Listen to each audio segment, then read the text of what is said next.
When growing up, television, skateboarding, and recording songs from the radio via cassette tape were common practices, while paying attention to the weekly DJ's usual mark to get on the mic to announce the song, careful not to get their voice in the cassette recording.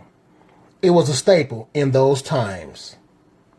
Another staple of the neighborhood was the annual carnival that would come to the area primarily on 56th or 57th and Cottage Grove in Chicago. Tokens, tickets, and treats, as well as seats on various rides, provided the time of our lives. Hey, it's your guy, Rasta Kilbomani. I appreciate you rocking with me, cause ain't no stopping me here on Rasta's Realities. A spot that got that logic and knowledge, dropping truth for those who are tired of the fake and lies. Like, share, subscribe. Let's get our flowers now. There were other locations where the same carnival would appear, such as on 55th and Western and on 47th around Ashland or Bishop.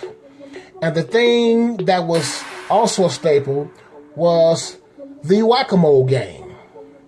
It tested your reactionary skills and the ability to keep up with the varying speeds involved with becoming successful in gaining the most tickets or coins for the desired prize.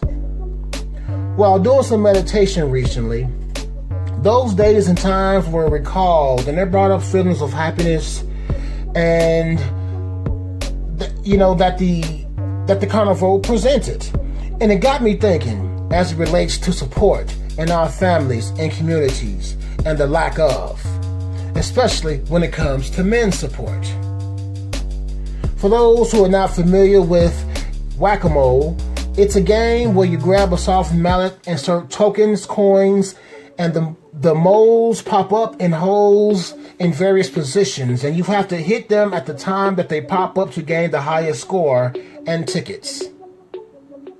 Support is the same way when it comes to support for men. We grab the mallet, ergo what we are born with, and begin to attempt to keep up with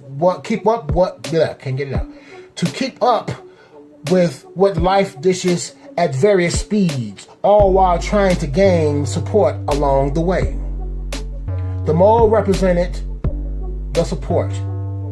It's up and down, if any. What precisely would be the reason behind that? Let me offer some insight into it.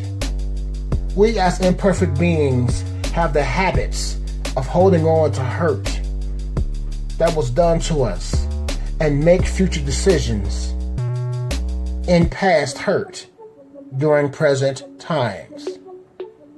While I get it, here's where things go wrong. Number one, the actions of another doesn't dictate the actions of others. Number two, no one can hurt us unless we allow them to.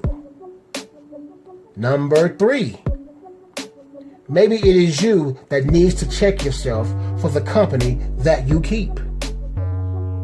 Number four, living a bitter life leads to further strife. Number five, we have to change how we are perceived because, as you know, perception is everything. Number six, for those who believe that only God can judge you, you are highly delusional. You did not get that job because God judged you. It was another person. You did not even be around that person that you were around that took part in hurting you because God judged you. Ultimately, it was your judgment or lack of that got through your defenses. Here on Rasta's Realities, truth is the healing factor, not delusion, misdirection, or any other noun that promotes lack of self-accountability. I know the truth For some, it's like eating healthy when they are used to eating bad. But just as eating healthy has its benefits, so does the truth. Well, my people, that is the video. You truly are the star, though, from Rasta in Chicago. Come on back as I go into the center of reality as it pertains to you and me. Peace to you.